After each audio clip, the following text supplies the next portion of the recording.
Many, many, many beautiful ideas in our parasha, Chayei Sarah, many different beautiful themes to talk about. But really what I want to talk about today is just the first, not just, but really the first pasuk, the first verse, which talks about the life of Sarah. Maybe on Wednesday we could talk about the marriage that takes place and some of the themes that go on with the marriage. But today, what I'd like to focus on is the first verse, which talks about the life of Sarah and the death of Sarah in Kiryat Arba, where she's buried by Abram and eulogized for her. But really, really just the first three words and the first Rashi and the commentary on it, because the whole portion is called the life of Sarah, but we know that Sarah is dead. Sarah is not alive in the parsha. The parsha begins with the death of Sarah. So Sarah was never alive in this week's portion. And it's so powerful that that's the name of the portion. Also, we have another portion which is called Vayechi, and he lived, and that's the portion in which Jacob died. And then we have a portion which is called Zot HaBracha, this is the blessing, and that's the portion in which Moshe died. So all the portions in which our most prominent figures die, I mean, okay, we could exclude Miriam and Aaron from Chukas, but other than that, the portions of Sarah's, the portions that are called life, all talk about the death of our great figure. And that in itself is the powerful lesson, a very, very powerful lesson of the Torah, which is one of the most powerful lessons of the Torah. And I think the central theme of our faith is that our life does not end when our physical bodies, stop being around, but the neshama lives on. And this portion is about the neshama of Sarah living on. And that's in a nutshell what the concept is, that true life is the spiritual, and the spiritual is eternal. And so that's the concept. So first, let me read the pasuk, then we'll read some of the commentary, and then we'll read the Rashi. Chayei Sarah, the life of Sarah, was Mea Shana, 100 years, Esrim Shana, 20 years, V'sheva Shanim, and 7 years, Shnei Chayei Sarah. This is the life of Sarah. And the Rashi, which is a very beautiful Rashi, has sparked a lot of commentary on it. Yesterday, we had a spirited discussion about it with the students who came in the afternoon. Maybe we'll review some of that. But Rashi tells us, why does it say each time the word Shana? Why after 100 does it say 100 years? After 20 does it say 20 years? After 7 does it say 7 years? The Rashi says to tell us that each one has to be expounded by itself. When she was 100 years old, she was like 20 with respect to sin. That a person who's 20 years old is considered as though they are not responsible for their sins. They're not punished for their sins. And when they are 20, they're like 7 with respect to beauty, that they have the beauty of a person who's 7. So therefore, Sarah has all of these things, and then it repeats it again, Shnei Chayei Sarah, all of them were equal for good. So this Rashi is the Rashi we review every year because it's so pregnant with meaning. And I want to turn to some of the powerful commentary on just this opening verse and this opening commentary. First is the commentary that says as follows. So it says, this is the life of Sarah. It says, understand that in this passage, we're speaking about the death of Sarah, and nevertheless, the name of the portion is Chayei Sarah. This is a concept we began with, because, and this is the phrase, Davka and Patirata Hitchilu Chaya Hanitzlim. Why is it called the life of Sarah? Because it's specifically when she died that her eternal life started.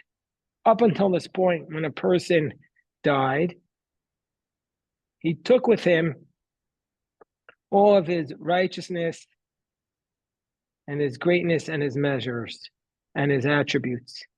Meaning to say, by Chanoch it says, Vayithalech, in Genesis chapter 5, it says, Chanoch walked with God, Veinenu, and then he was no more because God took him. Meaning to say, what does that mean? Lo nishar acharav klum. There was nothing that remained after him.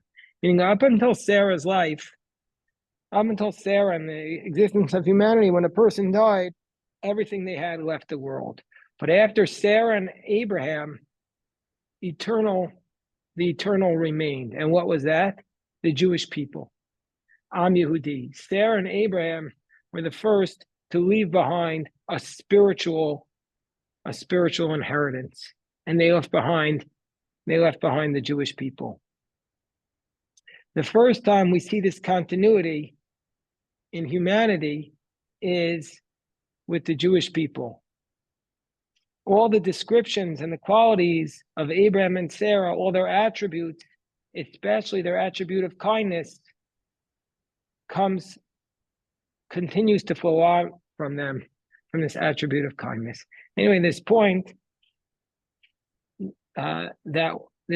is basically that why is it called the life of Sarah?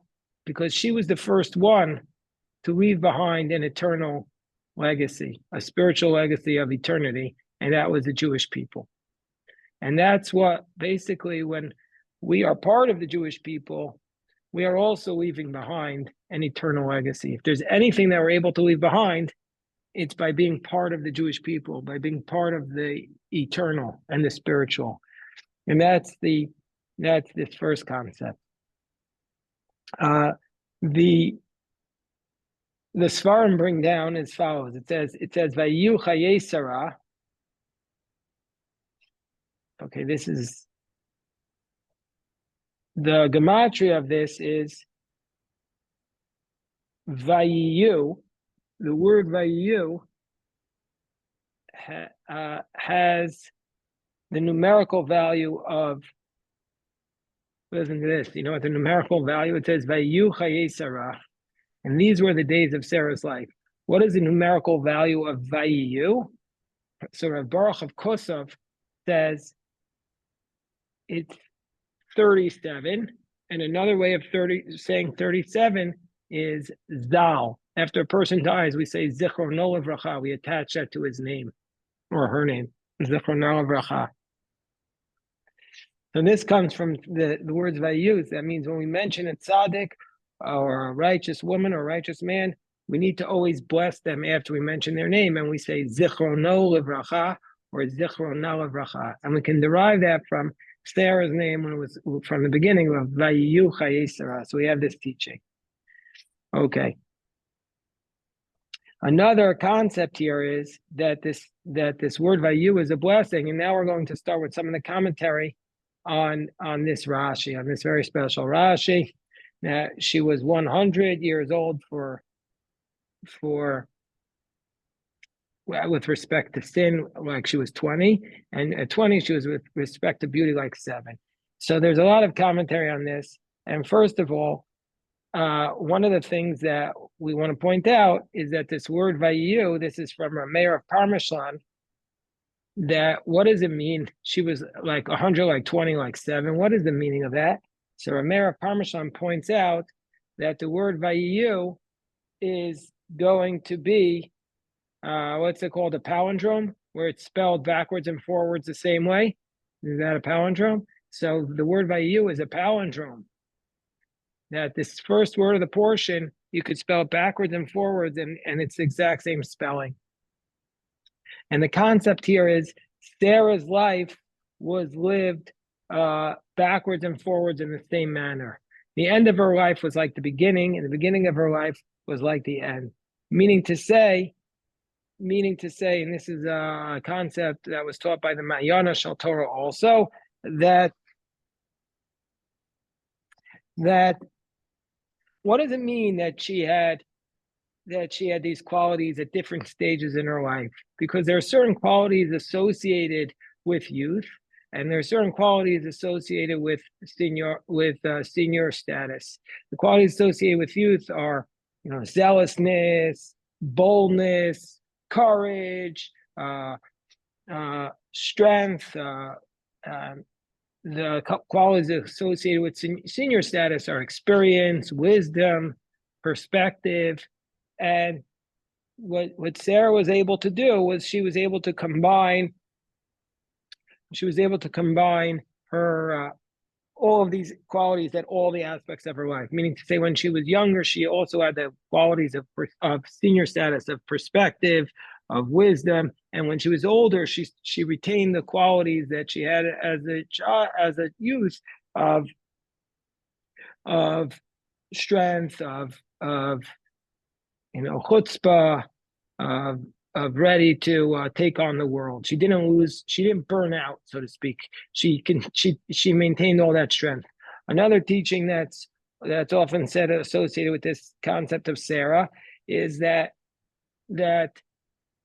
Sarah lived her life to the fullest, and that's what this concept is telling us, that she was complete in her life, that she didn't leave the life unfinished, that she lived her life completely to the fullest, and that's why it's emphasizing this concept. Let me just pause here for a second. I see. Okay, so there's a couple of things that are disturbing about this Rashi. First of all, why do we say that why do we care about her beauty? I mean, when she was as beautiful as 7. Why do we care about that? Second of all, what do you mean when you say that? One of the things that, as we studied with this yesterday, we were studying in our yeshiva, in addition to the Zoom, there were maybe half a dozen or a dozen kids here that were around the age 18. And they were all very interested in this idea that it said in the Rashi that if you're under 20, you're not punished for your sins. You're not held responsible. So these are things that jump out at us from this Rashi. I'll come back to them and address them. But first, I see a hand up, so that's it. Okay, so there are 2 questions that we want to first explore. Why do we care about Sarah's beauty? Why is it even relevant? And also, is it really the case that somebody under 20 is not punished? So this was something that was very bothersome or very intriguing to the 18-year-olds who we studied with last night. They were very excited by it. So the source for that idea, when we studied yesterday, was a passage in the Gemara in Shabbos 89b, which talks about how Yitzchak mentioned those under 20 are not punished when Yitzchak was having a discussion with God. And it's because of, here, let me read the passage. Rashi says, what's Rashi to Shabbos 89b says, what's the source for this idea? He says as follows. He says, because we find the generation of the wilderness that God only punished those who are 20 years and older. As it says, from 20 years and older are of those who complained against me. So we see from here, the idea is that somebody under the age of 20 is not punished. So that's the concept.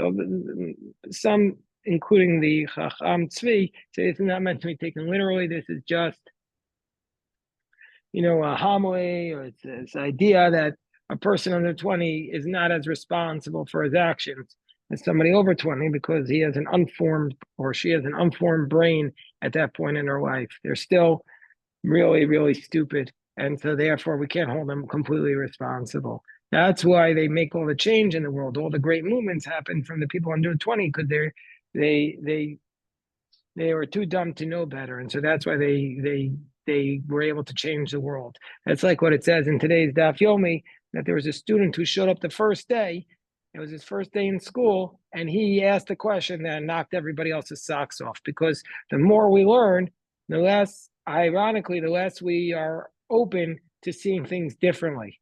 The more educated we become, the more experienced we become set in our ways, and we think we know the answers. So the real change comes from people who don't know better. But at the same time, they're also not always, they make a lot of mistakes, and so therefore they're not going to be held responsible in the heavenly court for things they do under the age of 20.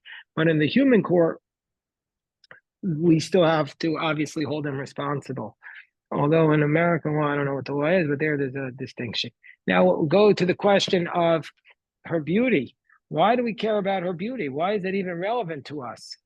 So, and also, don't we say that beauty is false? So it says in Proverbs, and we say this on Friday night in the Eshet Chayil, Sheker achein vehevel hayofi. Beauty is vain and beauty and beauty is false. So why do we care? By the way, my Rabbi Avi Weiss used to say, a little bit of beauty is not so bad. He used to say that. Okay. So the explanation of Rabbi Yeshua of Kutna is that when she was 20, her relationship with beauty was the same way it was when she was 7. Meaning to say, just like at the age of 7, a beautiful girl is not going to be arrogant or, it's not going to change her personality because of her beauty. So too, Sarah, when she was 20, she was in purity and innocence, and she did not allow her beauty to change her personality. She was pure like when she was 7.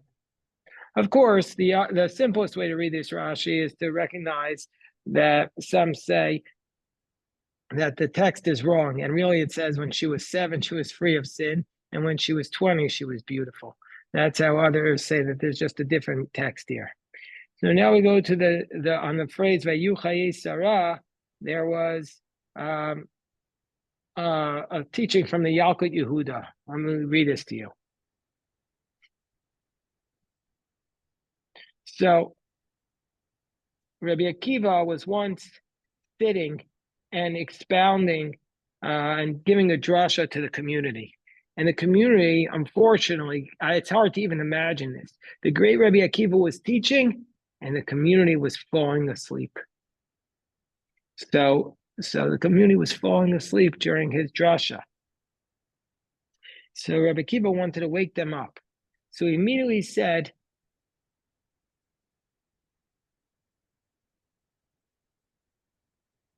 he immediately quoted them, and he said, what did Esther see that made her want to rule over 127 provinces? Because the book of Achashverosh says that Achashverosh was the ruler from Hodu to Kush for 127 provinces. And then Esther became his queen. So what did Esther see to become the queen over 127 provinces? So says the Midrash, a very, very provocative Midrash. It says Esther should come along, which she was the granddaughter of Sarah, who lived to 127 years old, and she would reign over 127 countries. Meaning to say that the Midrash connects the date, the amount of years that Sarah lived, to the amount of countries that Esther became the queen over. It's a very unusual number, 127, and it appears in 2 prominent places in the Bible by the two of the most powerful women in Jewish history, Sarah and Esther. Sarah lived to 127 years old, and Esther ruled over 127 provinces. What's the connection between these 2 passages and these 2 numbers and this teaching? What's the relationship between them? Let me pause for a second. V'doro shel Rabbi Akiva, in the generation of Rabbi Akiva, it was very difficult to awaken the people to do the mitzvos and to do the good deeds, because they were constantly being persecuted by the Roman kingdom. Many of the greatest people were killed. There was the Herodian persecutions, and many of the Jewish people were giving up hope because they saw no end to their struggles, and they didn't understand why these punishments were coming upon them, and they were so harsh, these punishments. and the faith of the people became very weak, and they started to doubt the whole concept of reward and punishment.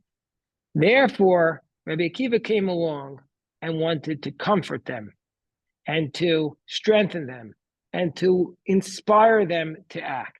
And he said to them, listen, my friends, he was woke the people up. What does it mean that people were sleeping? It's not that the people were sleeping. Can you imagine Rabbi Akiva comes to give a drasha and everybody falls asleep? No, he noticed that the people's faith was lagging.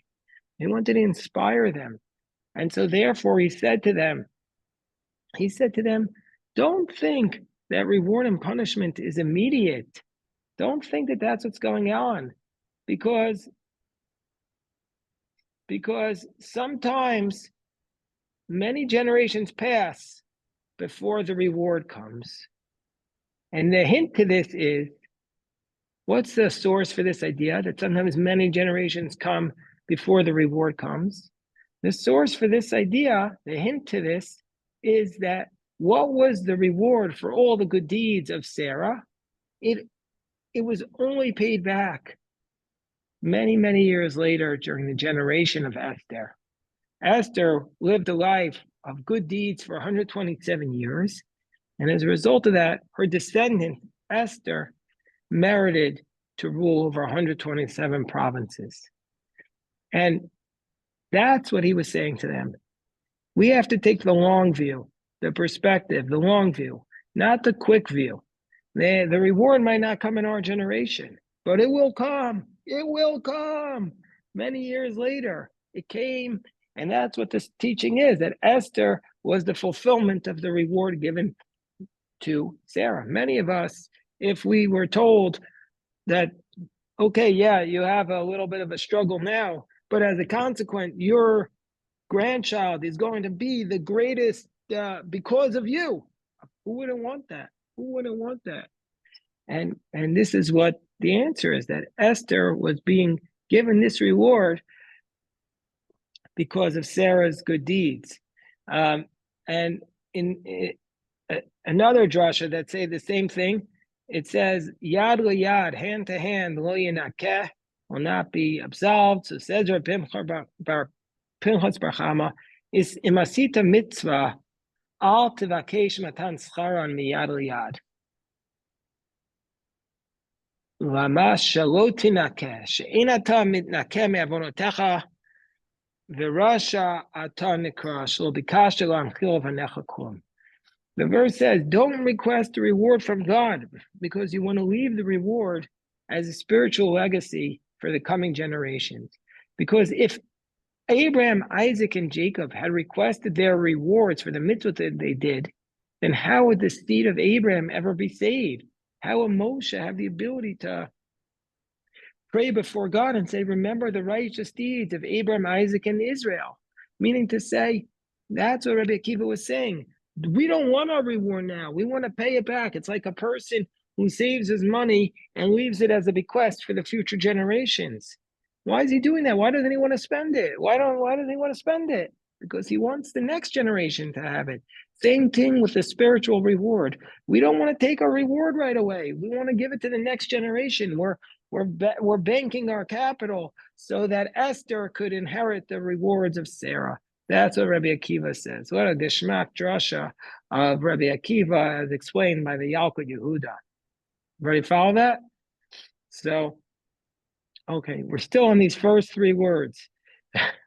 Right? Chayei Sarah. You can't, some portions, you just can't rush through. You can't rush through these portions. You have to go slowly. Chayei Sarah. So this was said in the name of Menachem Mendel of Vishnitz, the Vishnitzer Rebbe. He says, when Sarah died, there's what's called a Midrash Pliya. Midrash Pliya means like a Midrash that at first glance makes no sense. And then the rabbis came along and tried to explain it. And there's a Midrash Pliya that says that when Sarah died, Adam, primordial Adam, began to speak Aramaic. Like, what does one have to do with the other? It doesn't make any sense. It's called a Midrash Pliya. So what's going on here? He says that. So he said, what happened is the way we can explain this as the vision, sir, is that in the world to come, everybody who dies, when they make their first stop in the world to come and they go start up with Adam. They go and they give Adam a piece of their mind. They said, it's all your fault. You're the one who caused us to die because you're the one who sinned. You caused us to die. It's as a result of Adam's sin that death came to the world. And he says, no. He says, no. Adam responds, no, everybody died for their own sin. There's no righteous person in the land who could do good and not sin. So he says, Adam says, listen, it's not my fault. You guys all died because of your own sin. By the way, the Midrash, the Gemara tells us there were four who didn't sin when they died because of the sin of the Nachash. That was Binyamin, Yishai, the father of David, Amram, the father of Moshe, and Kilab, the son of David. But anyway, let's see where the Vizhnitzer takes this. And he says, but when Sarah came up, Chazal said that she was 100 for without sin. If that's the case, Adam couldn't claim that she died because of her sin. So therefore, Adam began to speak in Aramaic. He said, the life of Sarah was 127 years old. And in Aramaic, if you look at the Onkelos, the Targum, it doesn't specify each one. And so therefore, he says, oh, that's how I get out of it. So that was a little bit of a trick. This is like what's called Hasidic Vort of the Vision Rebbe. Okay, so now maybe we have a lot more teachings on this, but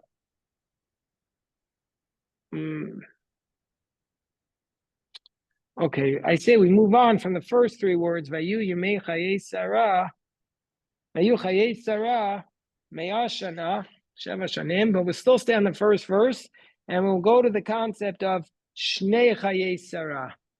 These are the years of the life of Sarah, which I said, Rashi says, Kulan Shavim Latova. Don't worry, we're still in the first verse. I promised you we're only going to do the first verse today.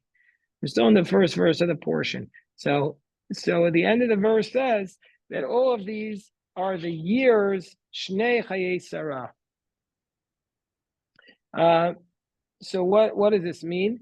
So Rashi says Kulan Shanim Latova. Kulan Shavim Latova.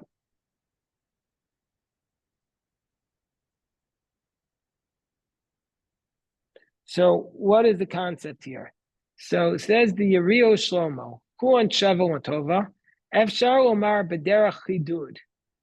You can say in a manner of sharpness, meaning to say, why did Sarah not live to the same amount of years as Abraham? Abraham lived to 175 years, and she was righteous just like him. So why didn't she live to 175?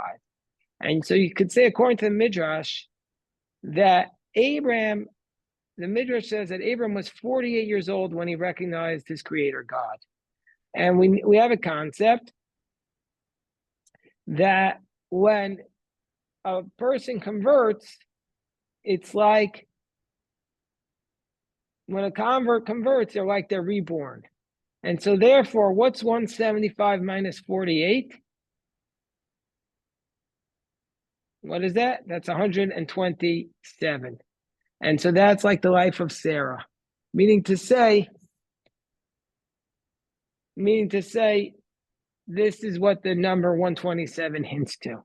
That his life was from when he converted. But that's only works if Sarah was righteous like him. But if we say that Sarah entered into her life at a later time,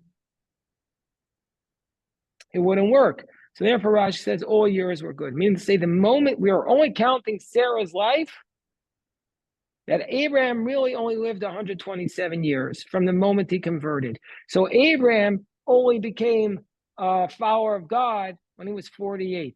But Sarah lived the same amount of years as him because she was the follower of God from the very beginning, from birth. So that's why it says that Sarah was 127, and that's why the Midrash says Abraham recognized God at the age of 48. This is a very clever idea of the Yerio Shlomo. I mean, now a very powerful explanation was given by Nachalat Chamisha. He was a survivor of the Holocaust, and this is what he says. This is what he says. You have to take this powerful because he was a survivor of the Shoah and went through the camps. And this is what it means. This is the years of Sarah. All of them are equal for good. You could say that even though Sarah had many difficult days in her life, and she didn't give birth till 90, even though she was trying very, very hard, nevertheless, she remained her whole life in joy and happiness and faith in God and belief that through Yitzhak, your seed will be called.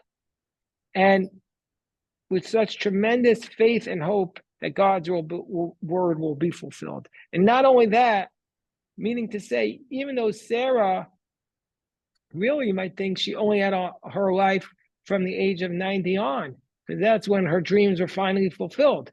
But that's not what it's telling us. Rashi's telling us that even before her dreams were answered by God, she was living her life in joy. And every day she was blessing God. Every